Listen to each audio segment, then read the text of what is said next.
Yo, welcome to an episode of Superkick Podcast. I'm your host, Greenside P. Not y'all, I'm the host. Hope you guys are enjoying the week so far. I know you guys checked out Monday Night Raw. We're going to get into it. Little quick highlights, little things that stood out to me. Before we get started, though, make sure you guys like, subscribe, share, comment, give me feedback. Check out the reel, check out the short, check out the Superkick store. Check out me out on Spotify. Check out Table Lands and Bumps. I'll be on that too, doing stuff. Let's get into the show. I'm tired of humble CM Punk. I hope this is the beginning of CM Punk possibly turning heel or getting a little more, getting edgier, I want to say, He's been back for a minute. He's on, he appreciates everyone. Like, we appreciate you, Punk, for being back, man. Like, we're happy that you're back. We know that you're grateful for us, that we've been cheering for you, chanting your name, even when you haven't been for the last 2 years. But enough is enough. I need you to be edgy. I need the pipe bomb CM Punk. I think I need CM Punk to be heel. How do you guys feel about that? Do you guys want CM Punk to be heel? Are you guys loving the more humble, appreciative CM Punk? I'm not doing that so far. But it's great to see him. We don't know when he's going to be back. We saw a little tease with, maybe this is a tease. Ego Ether Page came through, talked to Adam Pearce, went to Ava, was like, yo, man, CM Punk cost me my NXT championship. I gotta get revenge. He gotta get the lick back. So, are we possibly getting some CM Punk, Ethan Page feud for the time being until we get to that point with him and Seth Rollins? Seth Rollins came out, kind of gave him a little nudge as he made his way to the ring. Is Seth Rollins gonna be faced for how much longer? We know he gotta get his lick back with Bronson Reed, Big Bronson Reed. Then what's after that? We know we gotta get CM Punk versus Seth Rollins. Injuries happen. We didn't get it last year, but we know that this year, this next WrestleMania, that's the matchup that I think we all want to see. CM Punk versus Seth Rollins, but we'll see what happens. We get into our Intercontinental Champion, Mr.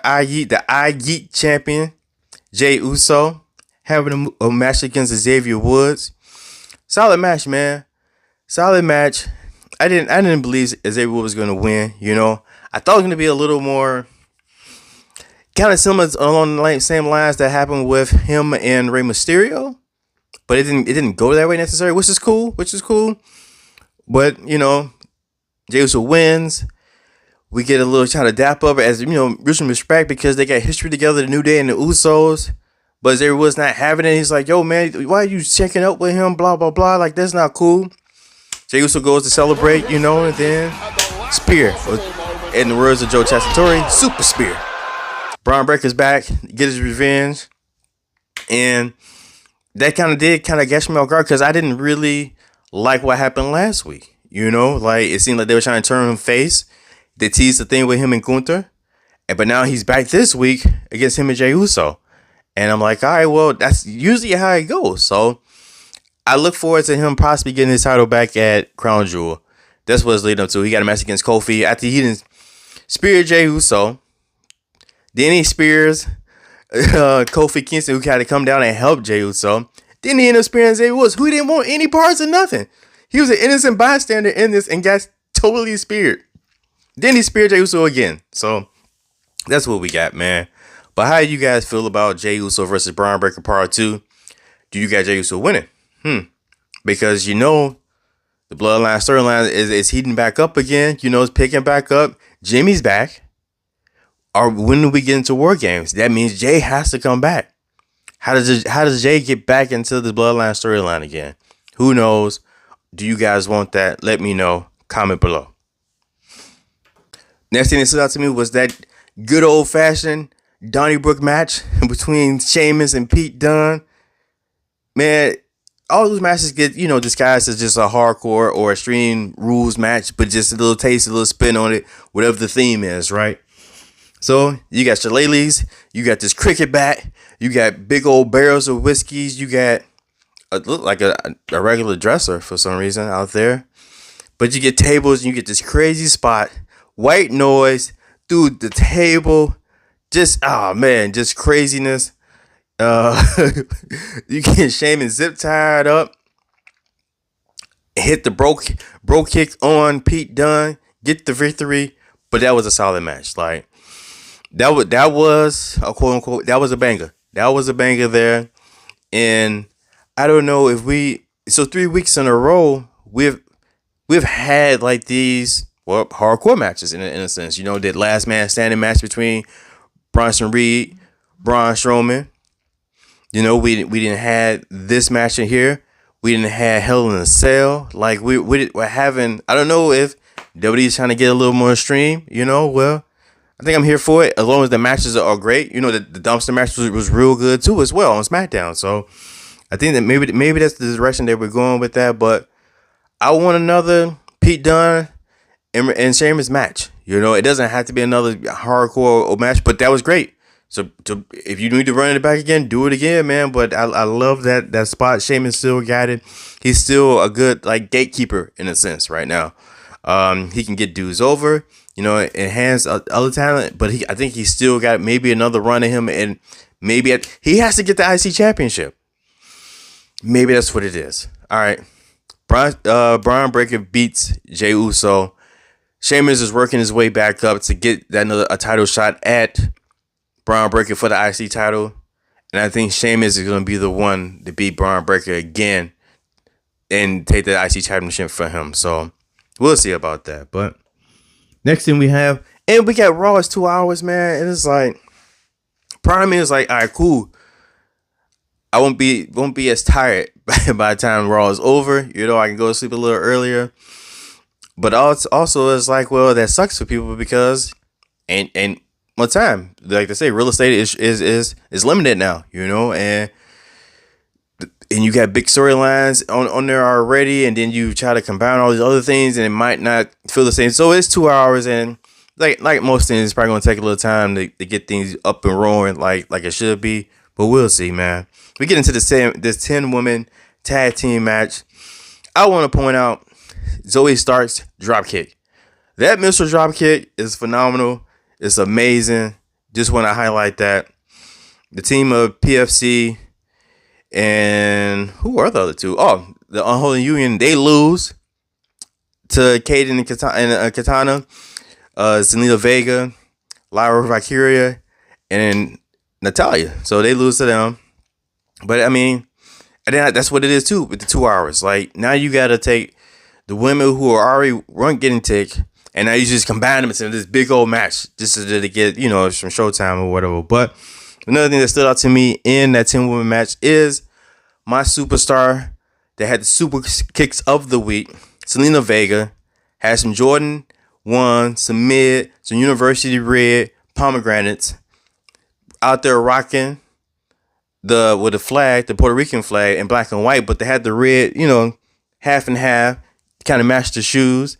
Red's one of my favorite colors. So, hey, Zelina Vega, man, you got the super kicks of the week. You're the superstar with super kicks of the week. Shout out to Zelina Vega.